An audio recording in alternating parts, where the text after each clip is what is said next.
Bonjour les amis. Donc ici, on va commencer comme je vous ai promis, on va commencer le dipôle RL. Donc méthodiquement, suivant les instructions officielles, je vais essayer de vous proposer un certain plan pour mes vidéos afin de les laisser chez vous pour chaque expérience. Bon, en général. Pour les expériences du dipôle RC, pour moi, ça a très bien passé. Il n'y a aucune difficulté. Tout ça marche comme il faut. Seulement, essayez et bien sûr, faites vos calculs. Pour RL, non. C'est un peu gênant. Ouais, c'est question de matériel, question de savoir bien faire. Parce que normalement, on a déjà vu l'année dernière l'étude du solénoïde, qu'il y a création d'un champ magnétique lorsqu'il est traversé par un courant. Ce champ magnétique, normalement, il se propage même aux environs du circuit. Et ça peut créer des petits problèmes, et surtout pour le numérique. C'est ici l'oscilloscope numérique, donc automatiquement j'aurai des petites difficultés. Mais ça passera pour un professeur avisé, donc il peut s'en sortir. En général, mon plan, c'est pour le dipôle RL, premièrement, je propose une petite application, comme je l'ai proposé pour le condensateur avec le flash de l'appareil photographique. Ici, c'est production d'étincelles. Donc lorsqu'il y a une étincelle, c'est-à-dire qu'il y a une haute tension. Et créer une haute tension à partir de 5 volts par une méthode qui n'est pas classique. La méthode classique, c'est la transformation, par exemple dans les bobines de démarrage, etc. Mais ici, non, il n'y a pas de transformation. Il y a un seul fil, c'est-à-dire il n'y a pas de secondaire. En tout cas, création d'étincelles, c'est une expérience qui peut motiver vos élèves. Après, je propose les caractéristiques de la bobine. Donc, les caractéristiques de la bobine, il en a une résistance interne et une inductance L. Donc, ces deux caractéristiques, comme j'ai fait pour le condensateur, c'est trouvé C, c'est avec une expérience qui est celle avec le générateur idéal de courant. Maintenant, ici, je détermine R et L par deux façons. Premièrement, par mesure directe.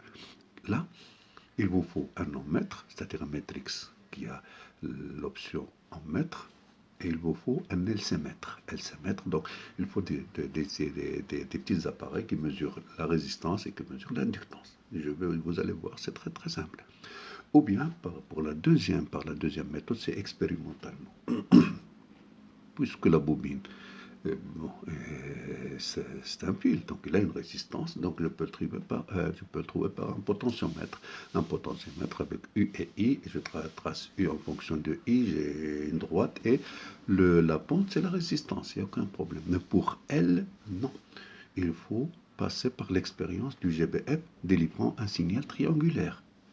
Donc, c'est pour vérifier U est égal à RI plus LDI sur DT. Et il faut faites attention, il faut prendre des résistances très faibles afin de avoir U, L est égal à LDI sur DT. Et après, on passera aux choses sérieuses, c'est-à-dire l'établissement de courant. Donc l'établissement de courant, vous allez voir, je vais les faire avec deux types de bobines. Une bobine qui a une inductance de l'autre de 0,2 Henry et une autre avec un Henry, etc. Donc ça marche très bien. Et après, une rupture de courant. Donc la rupture de courant, là, il y a un petit problème que je dois signaler. C'est quoi ce problème? Le problème, premièrement, de l'action de l'inductance sur l'oscilloscope qui est de faible qualité, bien sûr. Mais si à votre laboratoire, vous avez un qui est oscilloscope, c'est-à-dire lorsque je dis oscilloscope numérique, vous n'aurez pas ce problème. En tout cas, j'arrangerai ça.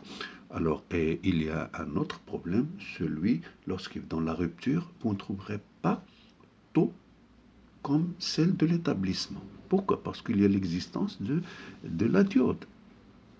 Faites attention à ça. Donc, pour les livres, je ne sais pas comment ils ont fait pour trouver le même taux.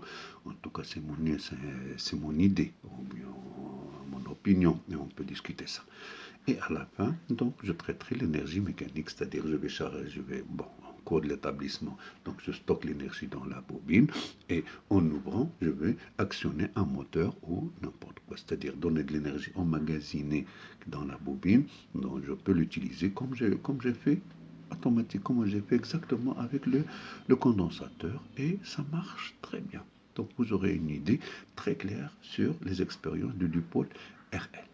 Et je suis là, et quoi que ce soit. Et merci.